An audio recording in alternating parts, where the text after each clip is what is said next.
सभी भैया बहनों को प्रणाम। इससे पहले वाली क्लास में हमने पीने योग्य जल के गुण और दूषित जल के सेवन से होने वाली बीमारियों के बारे में अध्ययन किया था। आज हम नया टॉपिक पढ़ रहे हैं नशीले पदार्थ। नशीले पदार्थ में कौन कौन से नशीले पदार्थ हैं, जिसमें गुटखा, तंबाकू, मदिरा, अफीम और अन्य तरह के नशीले पदार्थ इसमें शामिल है। पहला जो हम नशीला पदार्थ पढ़ रहे हैं उसमें है गुटखा। गुटखा आपने देखा होगा, जैसे सुपारी के टुकड़े हैं, तंबाकू है, उनके मिश्रण से ये तैयार किया जाता है। इसमें तरह तरह की खुशबू, संश्लेषित खुशबू भी इसमें मिलाई जाती है। गुटखा खाने से जो रोग होता है, इसमें रोग है सब म्यूकस फाइब्रोसिस रोग। सब म्यूकस फाइब्रोसिस रोग क्या होता है, इसका जो लक्षण है, इसमें हमारी जो जबड़े की मांसपेशियां हैं, ये मांसपेशियां कठोर हो जाती है, जिससे मुख ठीक ढंग से नहीं खुलता है। तो इस रोग को हम क्या बोलेंगे, सब म्यूकस फाइब्रोसिस रोग। तो इसमें अगर आपसे लक्षण पूछा जाए कि इसका लक्षण क्या है, तो जबड़े की मांसपेशियों का कठोर होना और मुख का ठीक ढंग से नहीं खुलना।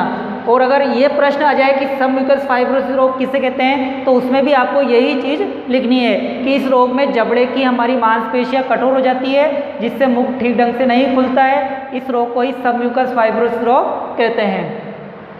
गुटखे के बाद अगला जो नशीला पदार्थ है वो है तंबाकू। तंबाकू के पादप का वैज्ञानिक नाम होता है निकोटियाना टोबैकम। क्या होता है, निकोटियाना टोबैकम। इसका जो पादप का जो कुल है, तंबाकू के पादप का कुल होता है सोलेनेसी। क्या होगा, सोलेनेसी। अब इस सोलेनेसी कुल के जो पादप है, इसकी पत्तियां जो होती है, पत्तियों का उपयोग तंबाकू रूप में किया जाता है। इसकी पत्तियों में 1 से 8% निकोटिन नाम का एक एल्कलॉइड होता है। एल्कलॉइड का मतलब क्या होगा, एक प्रकार का इसमें नशीला तत्व या नशीला पदार्थ, या कह सकते हैं हानिकारक पदार्थ। तो इसमें आपके एग्जाम में भी प्रश्न पूछा जाता है, क्योंकि ये जो चैप्टर है आपके भोजन एवं मानव स्वास्थ्य 4 नंबर का, जिसमें 1 नंबर का छोटा प्रश्न पूछा जाता है और 3 नंबर का बड़ा। तो उसमें प्रश्न पूछा जा सकता है कि तंबाकू में कौन सा एल्कलॉइड होता है या कौन सा हानिकारक पदार्थ होता है, तो वो कौन सा होगा, निकोटिन। या यूँ प्रश्न आ जाए कि तंबाकू के कुल का नाम बताइए, सोलेनेसी, या इसके पादप का वैज्ञानिक नाम, तो वो कौन सा होगा, निकोटियाना टोबैकम। इसके बाद हम चलते हैं इसमें तंबाकू के प्रयोग करने से कौन कौन से हानियाँ हमारे शरीर को होती है। तो हानियाँ पॉइंट वाइज है, इसमें एग्जाम में पूछी गई है बोर्ड में ये कि तंबाकू से होने वाली 2 हानियाँ बताइए या 3 हानियाँ बताइए। तो हानियाँ समझते हैं इसमें। पहली हानि है कि मुंह, जीभ, गले, फेफड़े आदि का कैंसर होने की संभावना बढ़ जाती है। देखिए यहाँ क्रम से, जैसे मुंह के अंदर, फिर जीभ है, फिर जीभ के बाद गला, फेफड़े आदि का कैंसर होने की संभावना इसमें बढ़ जाती है।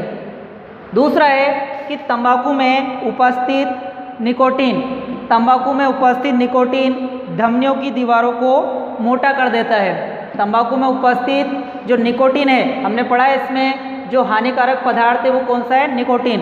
तो ये निकोटीन क्या करेगा, हमारे शरीर में धमनियाँ होती हैं, धमनियाँ, शिरा और केशिकाएँ, तो ये धमनियों की दीवारों को क्या कर देगा, मोटा कर देगा। और मोटा करने से रक्तदाब व हृदय स्पंदन की दर इसमें बढ़ जाती है।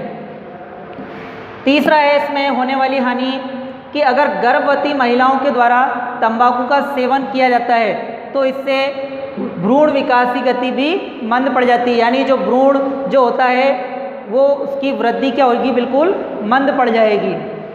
नेक्स्ट है, इसी प्रकार से तंबाकू का प्रयोग सिगरेट में भी किया जाता है। तो सिगरेट के धुएं में उपस्थित कार्बन मोनोऑक्साइड, इसका जो सूत्र है कार्बन मोनोऑक्साइड का, वो कौन सा है, CO। कार्बन डाइऑक्साइड CO2 होती है और कार्बन मोनोऑक्साइड मतलब CO, क्योंकि इसमें एक ऑक्सीजन का परमाणु है।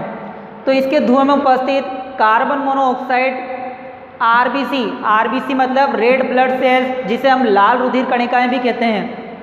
हमारे रक्त में 3 प्रकार की कणिकाएं होती है, RBC, WBC और प्लेटलेट। तो यहाँ पर ये जो कार्बन मोनोऑक्साइड गैस है, ये RBC को क्या कर देगा, नष्ट कर देगा।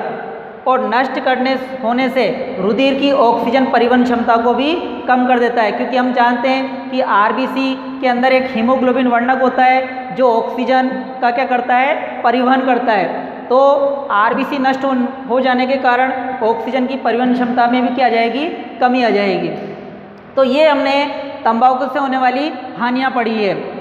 इसके बाद अगला जो नशीला पदार्थ है वो है इसमें मदिरा। मदिरा का जो मुख्य घटक है वो होता है एथिल अल्कोहल। सूत्र होता है एथिल अल्कोहल का C2H5OH। एग्जाम में भी पूछा गया है ये बोर्ड में कि मदिरा का मुख्य घटक क्या है, तो वो है एथिल अल्कोहल और इसका सूत्र होता है C2H5OH। मदिरा के सेवन से होने वाला जो रोग होता है वो होता है वसी यकृत रोग। कौन सा होगा, वसी यकृत रोग। इंग्लिश में इसको लीवर सिरोसिस भी कहा जाता है। इसके बाद जैसे हमने तंबाकू से होने वाली हानियाँ पढ़ी है वैसे ही मदिरा के सेवन से होने वाली हानियाँ।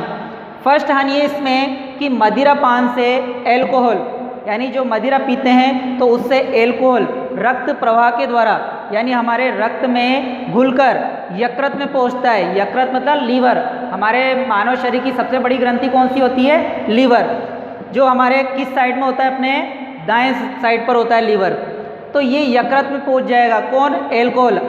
जहाँ अधिक मात्रा में उपस्थित एल्कोहल को ये जो यकृत है, यकृत एसिटेल्डिहाइड में बदल देता है। यानी एल्कोहल को यकृत कौन से पदार्थ में बदल देगा, एसिटेल्डिहाइड।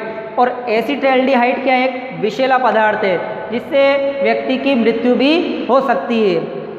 इसके बाद दूसरी हानि है इसमें कि एल्कोहल से स्मरण क्षमता में कमी आती है। स्मरण क्षमता मतलब हमारी याददाश्त, मेमोरी, ठीक है, मेमोरी में क्या आ जाएगी, कमी आ जाएगी।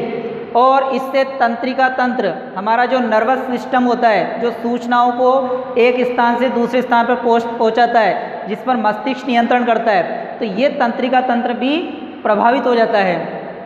इसके बाद तीसरी जो हानि है इसमें कि इससे व्यक्ति की आर्थिक स्थिति कमज़ोर हो जाती है। आर्थिक मतलब अर्थ, रुपया पैसा धन दौलत आदि स्थिति क्या हो जाएगी, उसकी कमज़ोर हो जाएगी।